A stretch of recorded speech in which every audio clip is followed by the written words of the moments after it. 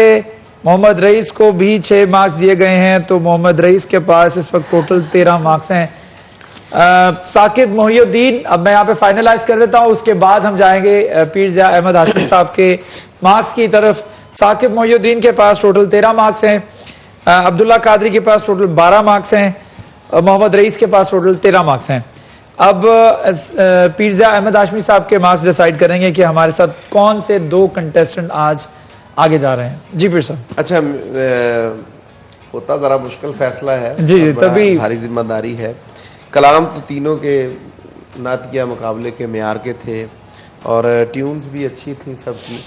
آج مجھے ایسے لگ رہا ہے جیسے تینوں ہی ایک جیسے ہیں، تو میں نے تینوں کو 1-1 مارکس دیا ہے۔ تینوں کو 1-1 مارکس دیا ہے، یعنی 1 مارکس مل کر ثاقب محی الدین کے مارکس جو ہیں وہ 14 ہو چکے ہیں، عبداللہ قادری کے مارکس 13 ہو چکے ہیں، جبکہ محمد رئیس کے مارکس جو ہیں وہ بھی 14 ہو چکے ہیں۔ بس گویا یہ ڈیسائیڈ ہو چکا ہے کہ اب ہمارے ساتھ جو آگے اگلے راؤنڈ میں جائیں گے وہ ہے ثاقب محی الدین اور اس کے ساتھ ساتھ محمد رئیس۔ محمد رئیس اور ثاقب محی الدین جو ہیں وہ ہمارے ساتھ آگے کیری فارورڈ کریں گے، اور عبداللہ قادری کو لیکن ہم خالی ہاتھ جانے نہیں دیں گے، چونکہ کل بھی ہم نے ڈیسائیڈ کیا تھا کہ بڑے اچھی نعتیں، اب جو آوازیں آ رہی ہیں نا وہ بڑی خوبصورت آ رہی ہیں، تو ان آوازوں کو میں نہیں چاہتا کہ خالی ہاتھ جانے دیا جائے۔ تو ان کو گولڈن کوکنگ آئل کی جانب سے جو ایک گفٹ ہیمپر دیا جائے گا، تو عبداللہ قادری جو کہ آج ایلیمنیٹ ہوئے ہیں، یہ گولڈن کوکنگ آئل کی جانب سے ایک گفٹ ہیمپر جو ہے وہ لے کر جائیں گے، تو یہ آپ دے دیجیے عبداللہ قادری، یہ آپ کے ساتھ جائے گا گولڈن کوکنگ آئل کی جانب سے، اور آپ کی حوصلہ افزائی ہے، آپ اسی طریقے سے محنت کرتے رہیں۔ یہ اس میں کمپٹیشن میں کبھی یہ نہیں سوچنا کہ میں پیچھے رہ گیا، یہ آخری پلیٹ فارم تھا، اس کے بعد کوئی پلیٹ فارم نہیں ملے گا، ایسے 1000 پلیٹ فارم آئیں گے، انشاءاللہ آپ کے لیے بیسٹ آف لک۔ آپ بہت شکریہ ہمیں جوائن کرنے کے لیے۔ عبداللہ قادری کے ساتھ گولڈن کوکنگ آئل کی جانب سے یہ گفٹ ہیمپر جا رہا ہے، تو باقی ثاقب محی الدین اور محمد رئیس ہمارے ساتھ آگے کیری فارورڈ کریں گے۔ اب دیکھتے ہیں کہ آگے جو ہے وہ کیا مقابلہ ہوتا ہے۔ صابر سردار صاحب کنکلوڈ کر دیں ذرا گفتگو تھوڑی سی، کیسا رہا آج کا مقابلہ، کل کا مقابلہ؟ اب آگے آوازیں جو ہے مزید خوبصورت آوازیں ہی ملیں گی، کیونکہ چھان کے ہم نے جو آوازیں نکال لی ہیں، اب اس میں سے آپ نے سٹی 41 کی آواز چننی ہے۔ دیکھیں، ان جو بچے پڑھتے ہیں، جو پڑھ چکے ہیں، جنہوں نے پڑھنے آنا ہے، جنہوں نے آنا ہے، ان کو چاہیے کہ پروگرام دیکھیں، اپنے گھروں میں پروگرام کو دیکھیں کہ کس نوعیت کا پروگرام ہو رہا ہے، کون کون سی آواز کو سلیکٹ کیا جا رہا ہے، کس طرح کے کلام کو سلیکٹ کیا جا رہا ہے. تو ایسے تو نہیں ہے نا کہ کمپٹیشن کا تو مطلب یہی نہیں ہوتا کہ آئے اور نعت کی استائی انترا سنایا، ٹھیک ہے چل گیا، ٹھیک ہے نہیں تو نہیں. اس میں تو محنت ہے، بندہ سوچتا ہے کہ میں کیا کروں گا جا کے. اور مقابلے کا مطلب ہی یہ ہوتا ہے کہ جب آدمی مقابلے کے لیے میدان میں اترے تو دیکھنے والوں کو، سننے والوں کو حیران کر دے، تاکہ نمبر دینے والے، کمنٹس دینے والے لوگ مجبور ہو جائیں کہ نہیں یار بہت اچھا ہے. تو ایسے تو نہیں ہے نا. باقی جتنے بھی لوگ آئے ہیں یہ سنی سنائی مطلب یہی نعتیں سنتے آ رہے ہیں ہم بھی. کلام کی سلیکشن جو ہے نا بہت اچھا، کلام بہت اچھا ہے. یہ نہیں، یہی ہے میرے کہنے کا مقصد. یہ ہے کہ یہ کمپٹیشن ہے، مقابلہ ہے. یہاں کوئی ایسا کام ہونا چاہیے کہ جو اپنی طرف سے ہو. ہاں، لوگ کہیں کہ نہیں یار یہ میں نے سنا نہیں لیکن اس نے بہت اچھا پڑھا ہے. تو صابر سردار صاحب پھر ہمیں بھی جاتے جاتے کچھ آپ بھی سنا دیں. سنا دیں گے؟ جی یہ لیں. اگر وقت ہے تو سنا دیں سر پلیز. یہ ہم آپ کے لیے وقت نکال لیا. آپ 2 شعر سنتے باقی پڑھیں. نہیں آپ پڑھیں ماشاء اللہ. چلیے ٹھیک. Welcome back. رمضان کی خصوصی نشریات رمضان مہربان میں آپ کو خوش آمدید. ہمارا اگلا سیگمنٹ جس میں ہمارے علماء کرام ہمیں جوائن کرتے ہیں، اسلام کے کسی ایک موضوع کے اوپر گفتگو کی جاتی ہے. آج بھی اسی طریقے سے علماء کرام نے ہمیں جوائن کیا ہے. موضوع کا انتخاب بھی ہم نے کر لیا ہے، اور موضوع کا انتخاب ہے معاشرے کی تبدیلی. اور یہ بہت امپورٹنٹ ہے. جیسے ہم دیکھ رہے ہیں کہ کلائمیٹ چینج ہو رہا ہے، ہم دیکھ رہے ہیں کہ گلوبل وارمنگ ہو رہی ہے، اور معاشرے میں ویسے ایک تو موسمی تبدیلی کی وجہ سے بہت زیادہ تبدیلی آ رہی ہے، دوسرا ہمارے بیہیویئرز میں بہت زیادہ تبدیلی آ رہی ہے. اور وہ اس کی ریزن، یا آپ اس کو سوشل میڈیا کہہ لیں، یا آپ اس کو ایمرجنگ سوسائٹی کہہ لیں، اس کو جدید ٹیکنالوجی کہہ لیں، اس کو دین سے دوری کہہ لیں، یا اس کو دیگر کوئی نام دے سکتے ہیں. لیکن حقیقت یہ ہے کہ انسان کا بیہیویئر بھی تبدیل ہو رہا ہے، اس کی ہیلتھ جو شیڈیولز ہیں، ہیلتھ کے جو معاملات ہیں وہ بھی تبدیل ہو رہے ہیں، اور اس کے ساتھ ساتھ موسم کی تبدیلی بھی اس پر اثر انداز ہو رہی ہے. تو یہ معاشرے میں جو پوری تبدیلی ہے اس پر گفتگو کرنے کے لیے آج ہمیں علماء کرام نے جو جوائن کیا ہے ان کا تعارف میں آپ کو کروا دیتا ہوں. علامہ ناظم حسین صاحب ہمارے ساتھ تشریف رکھتے ہیں. علامہ صاحب السلام علیکم، بہت شکریہ ہمیں جوائن کرنے کے لیے. اس کے ساتھ ساتھ علامہ طاہر ریحان عباسی صاحب ہمارے ساتھ تشریف رکھتے ہیں. آپ نے ہمیں جوائن کیا ہے، تھینک یو سو مچ، بہت شکریہ آپ کو ہمیں جوائن کرنے کے لیے. تو آج علامہ صاحب ہم گفتگو کرنا چاہ رہے ہیں کچھ معاشرے میں تبدیلی کے اسباب کیا ہیں. جو میں نے ابھی انٹرو میں نام لیا کہ جو تبدیلی آپ اس کو جو بھی نام دیتے ہیں، لیکن معاشرہ تبدیل ہو رہا ہے. یہ دین سے دوری ہے، یہ اللہ تعالیٰ کے احکامات جو ہیں، کیونکہ رسول اللہ صلی اللہ علیہ وآلہ وسلم نے جس طرح فرمایا تھا کہ میری امت بھی جو ہے وہ بھی تبدیل ہوگی، اور اس کا بھی ایک ریفرنس ہے جس کی اس میں تصدیق ہے کہ نہیں ہے کہ ان کے بیہیویئر بھی ایسا بیہیویئر ہوگا جیسا بنی اسرائیل کا کبھی ہوا کرتا. حسب النعل من النعل، جس طرح ایک جوتا دوسرے سے میچ کرتا ہے. ٹھیک ہے، تو اس کے اوپر تھوڑا سا آپ جو ہے وہ روشنی کر دیجیے گا، ہدایت دے دیجیے گا. کیا واقعی میں معاشرے میں جو تبدیلی کے اسباب ہیں وہ دین سے دوری ہے؟ بسم اللہ والصلاة والسلام علی سید الانبیاء والمرسلین وعلی آلہ واصحابہ الطیبین الطاہرین. معاشرے کی تبدیلی کے اسباب کیا ہیں؟ دیکھیں، پہلی بات یہ ہے جو سب سے بہترین معاشرہ جو لے کر آئے یا جو معاشرہ ترتیب دیا وہ نبی کریم صلی اللہ علیہ وسلم نے وہ معاشرہ ترتیب دیا.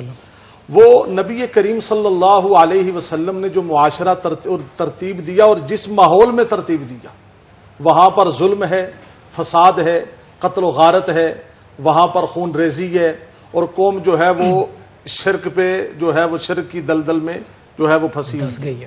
نبی کریم صلی اللہ علیہ وسلم نے تبدیلی کے وہ اسباب جو ہے وہ مہیا فرمائے کہ جب وہ لوگوں کے سامنے آئے ہر معاشرہ، ہر قوم، ہر تہذیب بول پڑی، ہاں یہ جو محمد الرسول اللہ صلی اللہ علیہ وسلم تبدیلی کے اسباب لے کے آئے ہیں یہ ہماری بنیادی ضرورت ہے، یہ ہماری بنیادی ضرورت ہے. نبی کریم صلی اللہ علیہ وسلم نے جو تبدیلی کے اسباب بتائے وہ ان کی تعداد بہت زیادہ ہے. ان میں سے میں مختصراً اتنا عرض کروں گا کہ نبی کریم صلی اللہ علیہ وسلم نے جس معاشرے میں تبدیلی اللہ کے نبی لائے ان میں پہلا سبب تھا طہارت و پاکیزگی. طہارت و پاکیزگی یعنی انسان کی ذہن کی بھی تطہیر، نظریات کی بھی تطہیر، اور اس کے جو عقائد ہیں اور جسم کی بھی تطہیر. جب تک اس وقت تک کوئی معاشرہ آگے نہیں بڑھ سکتا، ترقی نہیں کر سکتا، جب تک اس کا ذہن پاک نہ ہو، دل پاک نہ ہو، نظریہ پاک نہ ہو، عقیدہ پاک نہ ہو. ٹھیک ہے. اور یہاں پر ایک بڑی بنیادی بات یاد رکھیں کہ نبی کریم سب کہتے ہیں صلی اللہ علیہ وسلم، اللہ کے پیارے نبی نے جو معاشرہ ترتیب دیا نا، اس میں بنیادی چیز طہارت تھی، پاکیزگی ہونی چاہیے. کیا مطلب؟ دیکھنے میں نگاہ کے اندر پاکیزگی، سننے میں سماعت میں پاکیزگی، بولنے میں جو ہے وہ الفاظ میں پاکیزگی، سوچنے میں خیالات میں پاکیزگی. جب یہ ساری جو ہے وہ پاکیزگی کی صورتیں جمع ہو جائیں گی تو ایک فرد بدلے گا. جب فرد بدلے گا تو گھرانہ بدلنا شروع ہوگا، جب گھرانہ بدلے گا تو خاندان بدلے گا، جب خاندان میں تبدیلی آئے گی تو یہ تبدیلی علاقے میں، قوم میں اور آگے تقسیم ہوتی جائے گی. قرآن کریم میں اللہ رب العالمین نے 7 چیزوں کی قسمیں اٹھا کر فرمایا، فرمایا کہ کامیاب اور فلاح والا وہ ہے جس نے اپنے دل کو پاک کر لیا. والشمس وضحاها والقمر اذا تلاها والنهار اذا جلاها والليل اذا يغشاها والسماء وما بناها والارض وما طحاها ونفس وما سواها فالهمها فجورها وتقواها. 7 قسمیں اٹھانے کے بعد اللہ نے فرمایا قد افلح من زکاها، کامیاب وہ ہے جس نے اپنا دل صاف کر لیا ہے. آج آپ میں سارے سننے والے سامعین غور کریں، آیا ہمارے دل پاک ہیں؟ ہمارے دل صاف ہیں؟ یہ بڑی بنیادی چیز ہے. اور معاشرے میں تبدیلی کا دوسرا سبب ہے اللہ اور بندے کا تعلق. دیکھیں، ایک ہے اللہ سے جلوت میں ڈرنا. آپ مجھے دیکھ رہے ہیں، میں نماز پڑھا رہا ہوں، میں اللہ سے ڈر رہا ہوں. میں آپ کو دیکھ رہا ہوں، آپ نماز پڑھا رہے ہیں یا پڑھ رہے ہیں، کوئی پڑھ رہا ہے، وہ اللہ سے ڈر رہا ہے. آیا وہ جب خلوت میں جاتا ہے وہ تب بھی اللہ سے ڈرتا ہے؟ یہ تنہائی، خلوت میں جا کر. اور اس چیز کی تصدیق اللہ کے نبی نے 1400 صدیاں پہلے فرمائی تھی. اللہ کے نبی نے فرمایا میرے صحابہ، اے میری جماعت صحابہ، تم پر وہ فتنے نہیں آئے جو میری امت کے آخری لوگوں پہ آئیں گے. اللہ اکبر، اللہ اکبر. اللہ کے نبی نے فرمایا تم پر وہ فتنے نہیں آئے. یا نبی اللہ وہ کون سے فتنے ہوں گے؟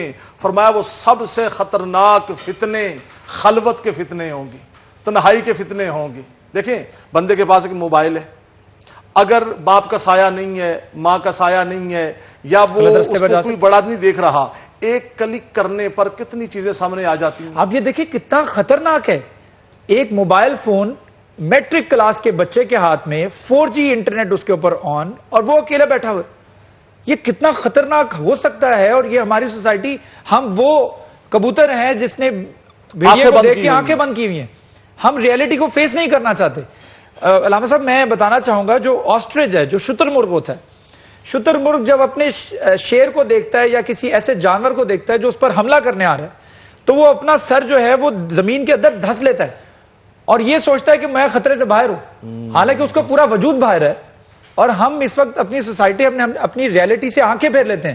ہم اپنے بچوں کی تربیت اس طریقے سے نہیں کرتے. ہم کہتے ہیں معاشرہ اس کی تربیت کرتا رہے، وہ باہر جائے، وہ اسکول میں جائے، وہ غلط تربیت حاصل کرنے، نہ کہ میں اس کو حقیقت صحیح راستہ دکھاؤں. تو علامہ صاحب میں بھی چاہوں گا اس پہ بھی آپ تھوڑا سا بیان کر دیجیے کہ معاشرہ جو تبدیل ہو رہا ہے اس میں ہماری کتنی ذمہ داری ہے بطور پیرنٹس، بطور ماں باپ، بطور والدین. یہ ہماری کیا ذمہ داری ہے، یہ بھی بتا دیجیے. بسم اللہ الرحمن الرحیم. دیکھیں ارشاد رب العزت ہو رہا ہے ان اللہ لا یغیر ما بقوم حتی یغیروا ما بانفسہم، کہ خداوند عالم بھی اس وقت تک کسی قوم کی حالت کو تبدیل نہیں کرتا جب تک کہ وہ قوم خود اپنی حالت تبدیل نہ کرے.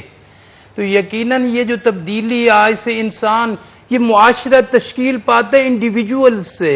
افراد مل کر ایک معاشرہ تشکیل دیتے ہیں. افراد میں جو سب سے بڑی تبدیلی آئی تھی، سب سے بڑا انقلاب، وہ انقلاب اسلام تھا جو آج سے 1400 برس پہلے آیا تھا.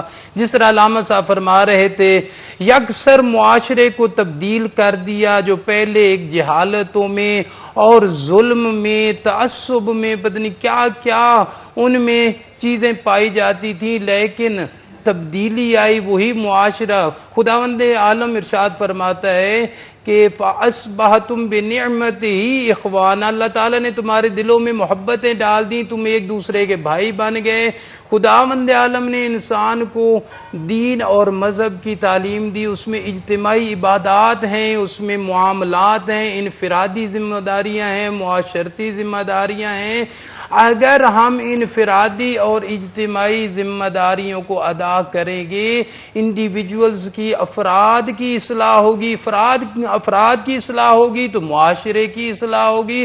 ہر ایک پر فرائض ہیں، ہر ایک پر ذمہ داری بنتی ہے۔ والدین کی ذمہ داری ہے اولاد پر نظر رکھیں، اولاد کو سمجھائیں، ان کو بتانا والدین پر ضروری اور فرض۔ یہی اولاد کا ماں باپ پر سب سے بڑا حق یہی ہے کہ وہ اولاد کی تعلیم و تربیت کیسے کر رہے ہیں، اور یہ نہیں کلکم رائن و کلکم مسئولون عن رعیتہ، تم میں سے ہر ایک کی کچھ نہ کچھ رعیت ہے اور رعیت کے بارے میں پوچھا جائے گا۔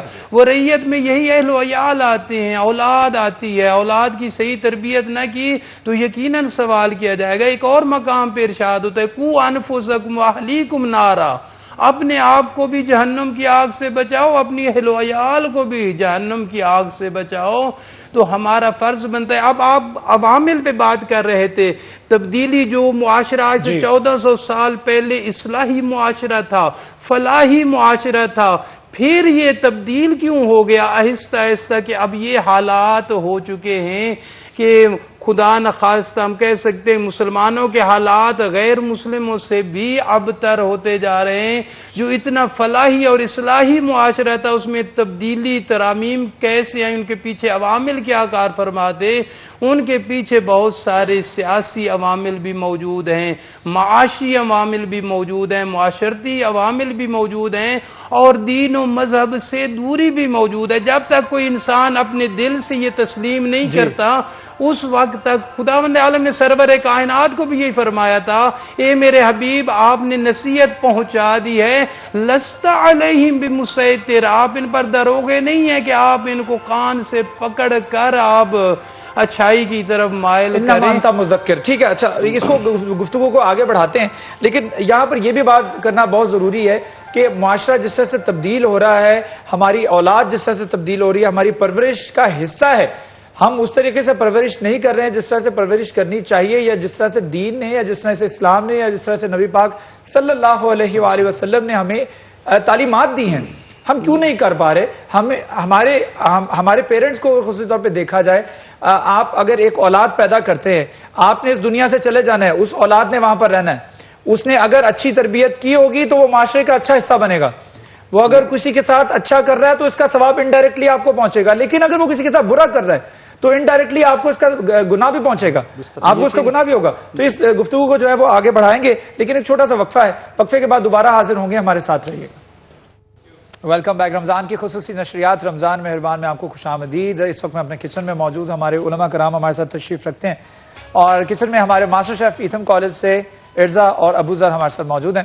ان کی طرف رخ کرنے سے پہلے میں بتا دوں کہ میری وارڈروب جو آپ کو اس وقت کلوزٹ میں میرے کپڑے نظر آ رہے ہیں اس وقت، یہ ہے اسپانسرڈ بائی ڈین اسٹیون بائی صاحب جیز، اور اگر آپ صاحب جیز سے شاپنگ کرنا چاہتے ہیں تو دیر مت کیجیے، آن لائن بھی شاپنگ کر سکتے ہیں، لیکن اب اگر آپ اسٹور پہ جانا چاہتے ہیں تو اسٹور بھی 9 to 5 اوپن ہے، تو اسٹور سے جا کے آپ شاپنگ بھی کر سکتے ہیں اور اپنی عید کو مزید کلرفل بنا سکتے ہیں، کیونکہ ڈین اسٹیون بائی صاحب جیز کے کلرز کے ساتھ ساتھ ان کی کمفرٹیبلٹی جو ہے وہ بہت زبردست ہے، اور جو میں نے اس وقت کپڑے پہنے ہیں، جو واسکٹ پہنی ہے، جو کرتا پہنا ہے، اور جو ٹراؤزر ہے، اور یہ بہت زیادہ کمفرٹیبل بھی ہے، تو ڈین اسٹیون سے بائی صاحب جی سے شاپنگ ضرور کیجیے گا اور ہمیں رسپانس بھی بتائیے گا کیسا رہا۔ تو چلتا ہوں دوبارہ اپنے کچن کی جانب، ہمارے اس وقت ماسٹر شیف ہمارے ساتھ موجود ہیں، ارزا اور ابو ذر۔ السلام علیکم۔ وعلیکم السلام۔ کیسے ہیں آپ؟ الحمدللہ۔ میں ایک دفعہ پھر آ گیا آپ کے پاس، ٹھیک ہے؟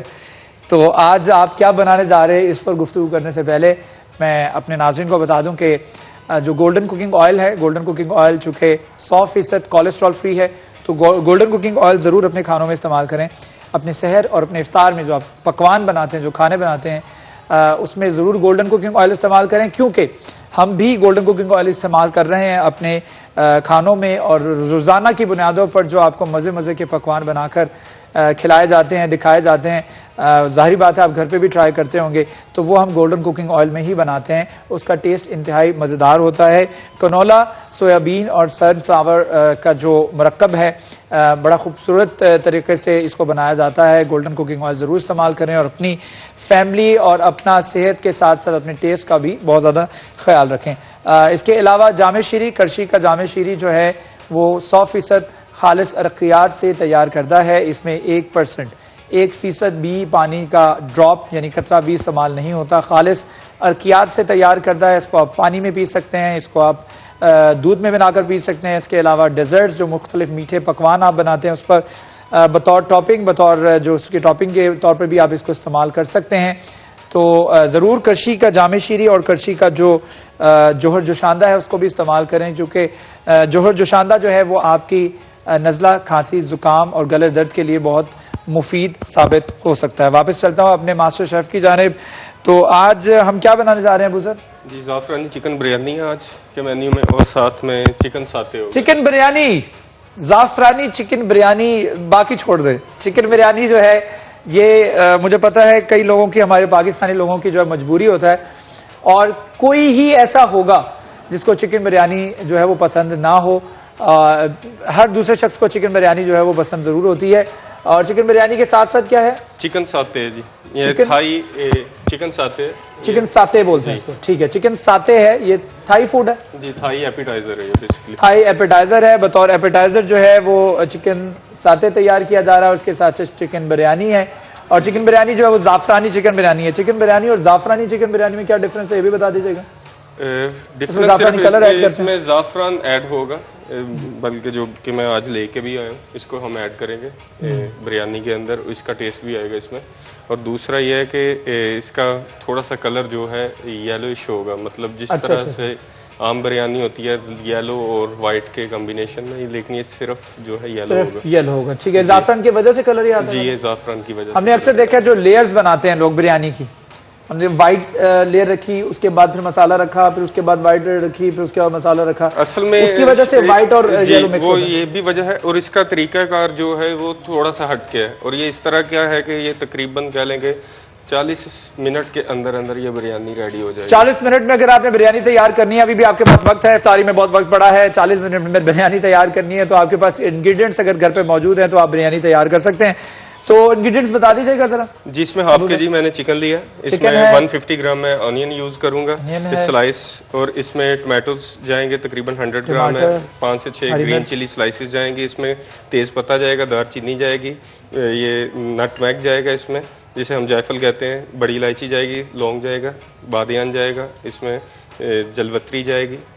یہ کیا جلوتری؟ جی جلوتری، دھنیا جائے گا اس میں، اور زیرہ، اور ساتھ میں اس میں جو ہے یہ ہم آلو بخارا جو ہے ڈرائی فارم میں یہ ڈالیں گے. اور اس کے ساتھ ساتھ 1 ٹیبل اسپون اس میں ہم ایڈ کریں گے جنجر گارلک کا پیسٹ، ½ کپ اس میں یوگرٹ جائے گا، سالٹ جائے گا 2 ٹیبل اسپون، گرم مسالہ جائے گا اس میں، زیرہ دھنیا پاؤڈر جائے گا، اور اس میں یہ ہم لیمن کلر بھی تھوڑا سا ایڈ کریں گے. اس کے ساتھ ساتھ جب اس میں مطلب پانی ڈالیں گے تو ساتھ ہی ہم اس میں زعفران ایڈ کر دیں گے تاکہ وہ اپنا کلر دے. ٹھیک ہے. اس کے علاوہ چکن ساتے میں ہم کریش چلی یوز کر رہے ہیں، سویٹ چلی ساس، تھائی سویٹ چلی ساس جو ہے یہ یوز کر رہے ہیں، تھائی سویٹ چلی ساس. ٹھیک ہے. اس میں ہم سالٹ یوز کر رہے ہیں 1 ٹیبل اسپون ہم اس میں بلیک پیپر یوز کر رہے ہیں، ڈارک سویا سوس یوز کر رہے ہیں اس میں. ایک سمپل آتی ہے ہماری، یہ امپورٹڈ ہوتی ہے، ڈارک یہ مل جاتی ہے ایزیلی. اس میں ہم تھائی چلی ساس یوز کریں گے، اس میں ہم یوز کریں گے پیپریکا پاؤڈر، اور اس میں شوگر ایڈ جائے گی، اور چکن ہے اسٹرپس کٹنگ میں ½ kg، اور اس کے مطلب اس کو ہم سکیور پہ لگائیں گے، جو بیمبو اسٹکس ہوتی ہیں اس کے اوپر لگا کر پھر ہم اسے پین فرائی کریں گے. ٹھیک ہے، پین فرائی کریں گے بطور ایپیٹائزر اس کو پیش کیا جاتا ہے. چلیں ٹھیک ہے، آل دا بیسٹ جی. چکن بریانی اور چکن ساتے جو آپ تیار کریں، امید کرتے ہیں کہ بڑی مزیدار ہوگی. ہمیشہ کی طرح جو ان کے پکوان مزیدار ہوتے ہی ہیں. میں چلتا ہوں دوبارہ اپنے گیسٹ کے پاس، اپنے علماء کرام کے پاس. ہم گفتگو کر رہے تھے معاشرے میں رونما ہونے والی تبدیلیوں کے اسباب کیا ہیں اور ان کو کس طریقے سے تبدیل واپس کیا جا سکتا ہے. علامہ صاحب، ہم نے دیکھا ہے کہ لوگوں میں جو تبدیلی دیکھنے میں آ رہی ہے، ہم نے دیکھا ہے کہ سگنل کے اوپر اگر بہت ساری گاڑیاں کھڑی ہیں اور ریڈ سگنل ہے، اچانک سے ریڈ سگنل جو ہے وہ گرین ہونے سے پہلے ہی 2-3 گاڑیاں پہلے چل پڑتی ہیں. اس کو دیکھا دیکھی باقی تمام لوگ جو ہیں وہ سگنل توڑ دیتے ہیں. تو اگر پوچھا جائے ان سے تو کہتے ہیں جب سب توڑ رہے تھے تو پھر میں نے سوچا میں بھی سگنل توڑ دوں. ہمارے معاشرے میں زیادہ تر جو جرم ہو رہے ہیں, جو گناہ ہو رہے ہیں, جو بری چیزیں ہو رہی ہیں, جو کرپشن ہو رہی ہے, وہ ایک دوسرے کو دیکھ کر ہو رہی ہے. پورا معاشرہ کرپٹ ہے تو پھر میں کیوں نہیں. اللہ تعالیٰ نے قرآن مجید میں ارشاد فرمایا میں کل امتی یوم القیامت فردن, ایک ایک کا حساب ہوگا, سنگل انڈیویجول. سنفرغ لکم ایھا الثقلان, میں اپنے آپ کو تمام کاموں سے فری کر کے تمہیں ملوں گا. اب ایک ایک شخص کو ملنا, جب ایک ایک شخص کا حساب ہونا ہے تو پھر یہ جو چھوٹی چھوٹی چیزیں جن کو ہم سمجھتے تھے وہ تو پھر وہ ثقلت موازین ہوں اور پھر اس میں وہ ہیوی ہو جائیں گی. اس کے بعد ہمارا کس طرح حساب ہوگا. یہ ذرا چھوٹی چیزیں کتنی ہیوی ہو سکتی ہیں ذرا بتا دیجیے گا. اس کے لیے گزارش یہ ہے کہ معاشرے کے اندر یہ چھوٹی چھوٹی برائیاں ہیں یا چھوٹے چھوٹے یہ جو ایپ کہہ لیں یا مسٹیک کہہ لیں, اس کے لیے تربیت کی ضرورت ہے. میں معذرت سے کہوں گا کہ آج ہماری کالج یونیورسٹی میں تعلیم ہے, تربیت نہیں. ہاں ایسے ہی ہمارے سکولز میں کالج میں تعلیم ہے, تربیت نہیں ہے, اور تربیت کا بنیادی فقدان ہے. دوسرا, جس بندے کو اللہ کا خوف ہوگا وہ یہ سمجھے گا کہ یہ میں کام کر رہا ہوں غلط, اس پر میری کل قیامت والے دن پوچھ ہوگی. دیکھیں اللہ تعالیٰ نے قرآن کریم میں فرمایا انا ہدیناہ السبیل اما شاکرا و اما کفورا. دونوں راستے اللہ تعالیٰ نے انسان کے سامنے رکھ دیے. ٹھیک ہے, اس میں بنیادی طور پہ تعلیم بھی آ جاتی ہے, اس میں اللہ کا خوف بھی آ جاتا ہے. عبداللہ ابن مسعود کے بارے میں آتا ہے, وہ کہتے ہیں کہ ہمیں قافلے کے ساتھ جا رہے تھے, رمضان کا موسم تھا تو افطاری کا ٹائم آیا, ہم ایک جنگل سے گزر رہے تھے, ہمیں چرواہا ملا. ہم نے اس چرواہے سے کہا کہ ایک عدد جو ہے وہ یہ بکری یا بکرا ہمیں دے دے, ہم اس کو ذبح کر کے اپنی افطاری کا سامان تیار کرتے ہیں, تجھے ہم اس کے پیسے دے دیں گے. اس نے کہا جی کہ یہ میرے نہیں ہیں, میرے مالک کے ہیں. تو ہم نے اس کو آزمانے کے لیے کہا بھائی مالک کون سا دیکھ رہا ہے, مالک تمہارا مالک گھر بیٹھا کون سا دیکھ رہا ہے. اس چرواہے نے جواب یہ دیا کہ مالک تو نہیں دیکھ رہا, میرا اللہ تو دیکھ رہا ہے. جس معاشرے میں تربیت ہوتی ہے وہاں پر بھی یہ سوچ بن جاتی ہے. تو آج ہمارے دیکھیں ہمارے معاشرے کے اندر ایک ہے انسانی معاشرہ, ایک ہے اسلامی معاشرہ, ایک ہے حیوانی معاشرہ. میں معذرت کے ساتھ کہوں گا ہم انسانی معاشرے سے بھی دور ہیں, ہم اسلامی معاشرے سے بھی دور ہیں. ہم اسلامی معاشرے سے بھی دور ہیں. آج دیکھیں نا کہ کبھی یہ نہیں ہوا کہ کسی گائے بھینس کو بھوک لگی ہو, پیاس لگی ہو تو اس نے کسی دوسری گائے بھینس کو مارا ہو یا کاٹا ہو. مگر یہ انسان اتنا حیوان بن چکا ہے کہ جب یہ بھوکا پیاسا ہوتا ہے تو دوسروں کو مارنے کے لیے دوڑتا ہے. تو ہم انسانی معاشرے سے بھی دور ہیں اور ہم اسلامی معاشرے سے بھی بہت زیادہ دور ہیں. تو یہ چیزیں اس وقت پیدا ہوں گی جب تربیت ہوگی. اور یاد رکھنا جو تربیت کرنے والے لوگ ہیں انہوں نے جب تک آگے قدم نہیں بڑھانا یہ چیز جو ہے وہ وجود میں آنے والی نہیں ہے. اس میں علماء کو اپنا کردار ادا کرنا پڑے گا, اس میں سیاستدانوں کو اپنا کردار ادا کرنا پڑے گا, جو علم و دانش ہے ان کو اپنا کردار ادا کرنا پڑے گا. جب ہم آپس میں لڑتے رہیں گے تو قوم کی تربیت کون کرے گا؟ بالکل, قوم کی تربیت کون کرے گا؟ آپس میں لڑتے رہیں گے تو تربیت کرنے والا پھر کون ہوگا؟ طاہر صاحب میرے ساتھ موجود ہیں, اس کے ساتھ ساتھ علامہ ناظم حسین صاحب بھی میرے ساتھ شریک ہیں. گفتگو کو آگے بڑھائیں گے لیکن ایک چھوٹا سا وقفہ ہے, وقفے کے بعد جب دوبارہ حاضر ہوں گے تو پھر اس گفتگو کو بڑھائیں گے. ہمارے ساتھ رہے گا. Welcome back. رمضان کی خصوصی نشریات رمضان مہربان میں آپ کو خوش آمدید. ہمارا آخری سیگمنٹ جاری ہے, علماء کرام ہمارے ساتھ تشریف رکھتے ہیں. اس کے ساتھ ساتھ ہمیں ایک گیسٹ بھی جوائن کرتے ہیں اور آج بھی ہمیں جنہوں نے جوائن کیا ہے ان کا تعارف میں آپ کو کروا دیتا ہوں. حبیب گجر صاحب ہمارے ساتھ موجود ہیں. آپ سابق چیئرمین ہیں آل پاکستان ٹیکسٹائل پروسیسنگ ملز ایسوسی ایشن کے اور اس کے ساتھ CEO ہیں آپ زمزم ٹیکسٹائل کے. بہت شکریہ ہمیں جوائن کرنے کے لیے گجر صاحب, تھینک یو سو مچ. گجر صاحب کے ساتھ تعلق میرا گزشتہ 4-5 سالوں سے ہے اور انتہائی خوبصورت پرسنالٹی, ایک اچھی پرسنالٹی, جو دل میں ہے وہ باہر ہے. اور کئی لوگ ایسے نا لوگوں کو برے لگتے ہیں لیکن وہ اچھے ہوتے ہیں, وہ دل میں رکھتے نہیں ہیں چیزیں, کیونکہ دل میں جب آپ رکھیں گے تو پھر منافقت جنم لیتی ہے اور منافقت نہیں رہتی جب دل میں جو کچھ ہو وہ باہر آ جائے. اور یہ ان میں سے ایک پرسنالٹی ہے جو دل میں ہوگا کسی کے بارے میں وہ باہر زبان پہ بھی ہوگا. تو گجر صاحب آپ کو رمضان کی بہت برکتیں مبارک ہوں اور امید کرتے ہیں کہ رمضان آپ کا اچھا گزر رہا ہوگا. ماشاءاللہ. کیا مصروفیت ہوتی ہے ماہ رمضان میں؟ یہ پچھلے رمضانوں میں تو ایک شیڈول ہوتا تھا, لاک ڈاؤن نے اس رمضان میں تو شیڈول رہنے نہیں دیا. سونے کا زیادہ ٹائم مل گیا, گھر میں زیادہ رہنے کا ٹائم مل گیا. ظہر پڑھ کے نکلتے ہیں تو پھر گھر جا کے روزہ کھولتے ہیں. اس کے درمیان میں 2-3 گھنٹے کہیں محفل ہو، پنچایت ہو گئی، کسی سے ملنا ہو گیا، کسی کے کام کے. میں نے تو یہ کوئی اچھی بھی بات نہیں ہے، اچھی بھی ہے، میں نے تو اتنا پرہیز بھی نہیں کیا. گھومتے رہے ہیں لوگوں کے کاموں میں، پنچایتوں میں، ادھر ادھر. اس رمضان کے ہی اسے 15-16 روزوں کے اندر 2 مرڈر کی صلح ہوئی ہیں، جن کے اوپر بڑی محنت ہوئی ہے، اور اللہ کی رحمت سے بندے باہر آئے. جس میں کل بھی مصروف تھے آپ؟ ہاں، کل بھی میں وہ ہمارے گاؤں شیخ پورہ ادھر گئے ہوئے تھے. تو یہ میں نے تو اتنا اس کا لاک ڈاؤن کا خیال نہیں کیا. باقی اس کی میں تو یہ سمجھتا ہوں جتنی میں نے مشہور ہو گئی ہے، جتنی اس کی دہشت بٹھا دی گئی ہے، مسئلہ تو ہے مگر اتنا بڑا مسئلہ نہیں. اتنا نہیں جتنا بتایا جا رہا ہے. بتایا جا رہا ہے. ٹھیک ہے، لیکن ٹیک کیئر کو تو کرنا ہے، ہماری ذمہ داری بھی ہے، ہماری رسپانسبلٹی بھی ہے. اچھا گجر صاحب، یہ بتا دیجیے گا کہ کاروبار سے سیاست تک کا سفر کس طرح سے، مطلب سیاست کرنا چاہتے تھے یا ایکسیڈنٹلی آ گئے؟ کاروبار تو ہم اصل شیخپورہ کے رہنے والے ہیں. 62 میں فیصل آباد آئے. اس وقت عام لوگوں کی طرح بہت غریب تھے. چھوٹے سے پیمانے پہ مقبور روڈ کے اوپر لکڑی کا کاروبار کیا. اچھا. اس کاروبار میں لکڑی اس وقت بہت بکتی تھی. پھر سوئی گیس آ گیا تو اس کی سیل کم ہو گئی، بند ہو گئی. تو پھر چونکہ ریلیٹڈ تھا ٹیکسٹائل کے ساتھ، وہ ہمارا لکڑی کا کام بھی. تو اسی سوچ کے ایک مشین ہوتی ہے اس میں، پریسنگ کلنڈر اس کو کہتے ہیں، وہ لگا لی. کرتے کرتے کرتے کرتے کرتے آج الحمدللہ سما اللہ کی بڑی رحمت ہے. سیاست میں آنے کی بات، یہ جو چھوٹا ہے شفیق، یہ اس کی شادی ہم نے گوجر میں کر دی. چودھری احسان فوت ہو گئے، 3 دفعہ MP رہے وہاں سے. یہ ہمیں وائرس وہاں سے ملا تو اس کو پھر ہم نے ادھر ایک سب دوستوں نے مل کے 2004 میں قاف دور تھا. مشتاق چیمہ صاحب اس وقت فیڈرل منسٹر تھے، ممتاز چیمہ صاحب اس وقت سٹی ناظم تھے. تو ہم نے ایک الیکشن ان کے مقابلے میں ناظم کا لڑا. اچھا. جو ہم نہیں سمجھتے تھے کہ ہم کبھی بھی جیت پائیں گے، مگر جب رزلٹ آیا تو ہم 72 ووٹوں کے ساتھ وہ الیکشن جیت گئے.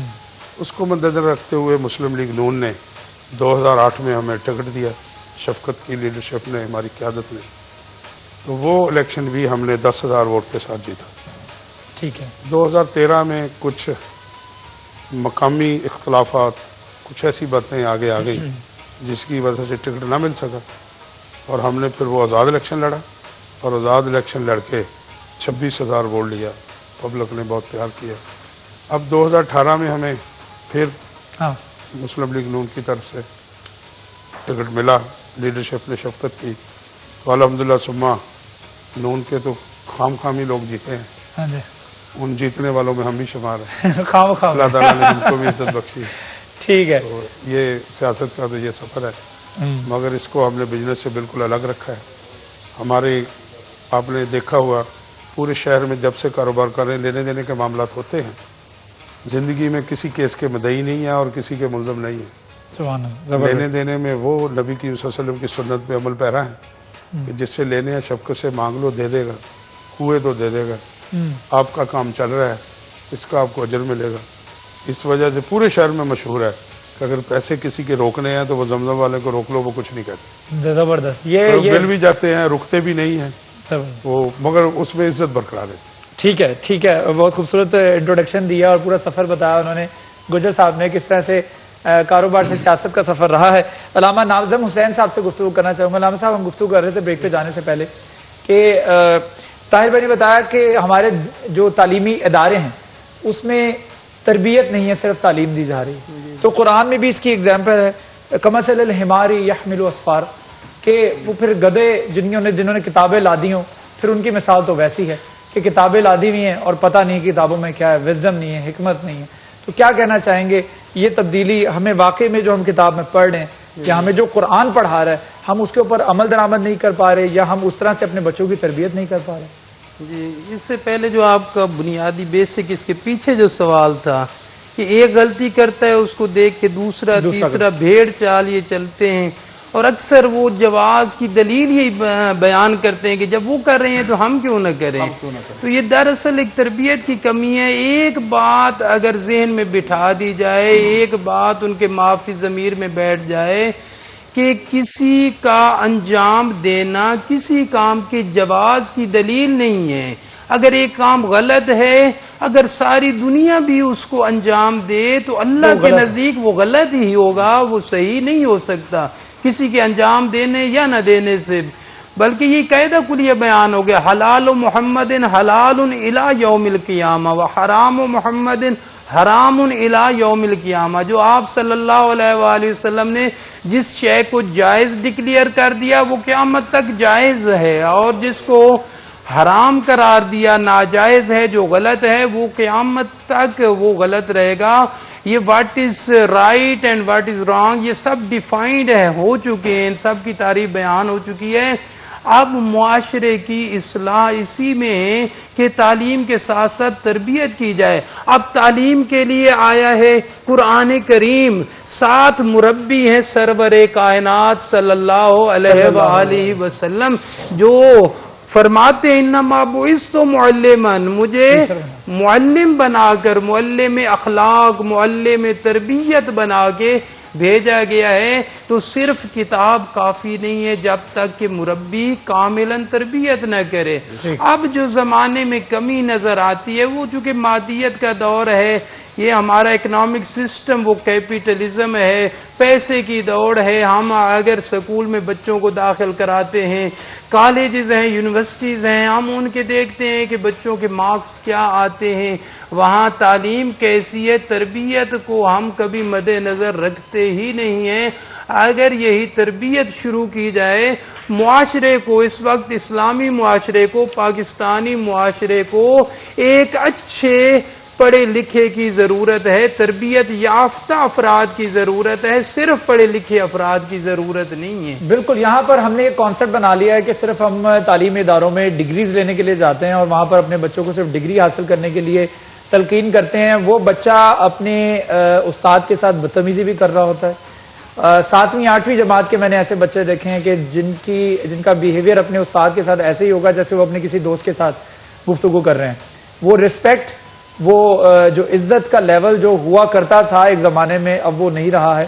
اور اسی معاشرے میں یہی تبدیلیاں جو بہت زیادہ ہوتی چلی جا رہی ہیں، شاید اس کو دوبارہ سے اپنی حقیقی جگہ پر واپس لانے کے لیے اللہ تعالیٰ نے یہ کورونا وائرس جیسی جو وبا ادھر اس وقت دنیا کو جو ہے وہ لگائی ہے، جس کے نتیجے میں ہم دیکھ رہے ہیں بہت ساری مثبت چیزیں جو ہیں وہ ہو رہی ہیں، جس پر میں گجر صاحب سے بات کرنا چاہوں گا۔ ابھی گجر صاحب یہ بتائیے گا، جیسے کہ ہم نے دیکھا ہے کہ کورونا وائرس پینڈیمک آیا جس کے بعد سے کئی چیزیں اپنی حقیقی شکل میں واپس آنے لگ گئی ہیں۔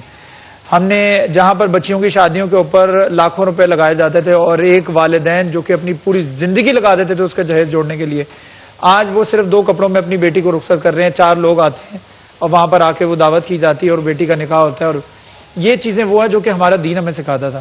اب جبرن سے ہی، جیسے پنجابی میں کہتے ہیں ڈنڈے سوٹے کے ساتھ ہی صحیح، لیکن اللہ تعالیٰ نے کر کے دکھایا ہے، وہ چیزوں کو واپس وہ لے کے آیا۔ تو یہ کورونا وائرس کا ایک جہاں پر ایک نیگیٹو پہلو بھی ہے، وہاں پر پازیٹو پہلو یہ ہے کہ چیزیں اپنی حقیقی شکل میں واپس آ رہی ہیں۔ کیا کہیں گے اس میں؟ میں مولانا صاحب کی بات کو بڑھاوا دیتے ہوئے، جب ہم نے سارے اختیارات چھین لیے چاچے سے کہ بھتیجے کو کچھ کہنا نہیں، محلے کے بزرگ سے اختیارات چھین لیے کہ ہمارے بچوں کو کچھ کہنا نہیں، استاد سے اختیارات چھین لیے کہ ہمارے اسٹوڈنٹس کو کچھ کہنا نہیں، ہمسائے سے جو حقوق چھین لیے کہ ہمسائے کے بچے کو کچھ کہنا نہیں، پھر برائی نے جنم لیا۔ پھر ایسا ہوا کہ ایک دوسرے کی بات نہیں تو پہلے گاؤں میں ایک آدمی پورا بزرگ کو بات کہہ دیتا تھا، لوگ اس کی تقلید کرتے تھے، اس کی بات مانتے تھے۔ اچھائی آئے گی اسی وقت جب ہم پھر اکٹھے ہو جائیں گے، برے سے نفرت کریں گے، اچھے کی تعریف کریں گے، ہر کسی کو اس کے حق کے مطابق اجازت دیں گے ہماری پلش کر سکیں۔ یہ بات، یہ جو لاک ڈاؤن ہے، جتنا ظلم بڑھ چکا ہے مسلمانوں کے خلاف اور ہماری رسومات کے اندر اور ہماری اونچ نیچ کو مد نظر نہ رکھتے ہوئے، میں نے بہت کچھ سیکھا ہے اخوت سے، ڈاکٹر امجد ثاقب سے۔ میری زندگی کا زائد حصہ ایک طرف اور ان کے ساتھ 6-7 سال کام کرنے کا حصہ جو ایک طرف۔ جب تک ہم دوبارہ بھائی چارے میں نہیں آئیں گے، لاک ڈاؤن نے ہم کو تھوڑا سا بھائی چارے میں ہی دھکیلا ہے واپس، اور اس نے تمیز نہیں کی کہ یہ غریب ہے، یہ اس کا رنگ کالا ہے، یہ گاؤں میں رہتا ہے، یہ مٹی میں لگا ہے، اس کو کرونا لگنا ہے۔ سب سے زیادہ صاف ستھرے آدمی کو کرونا سب سے پہلے لگا ہے۔ وہ لوگ جو اپنی ہیلتھ پہ مان کرتے تھے، اپنے ہاسپٹل پہ مان کرتے تھے، اپنے رہن سہن پہ مان کرتے تھے، اپنے کھانے پہ مان کرتے تھے، یورپین، ویسٹرن، امریکہ، کینیڈا، آج وہ لوگ اس میں زیادہ پریشان ہیں۔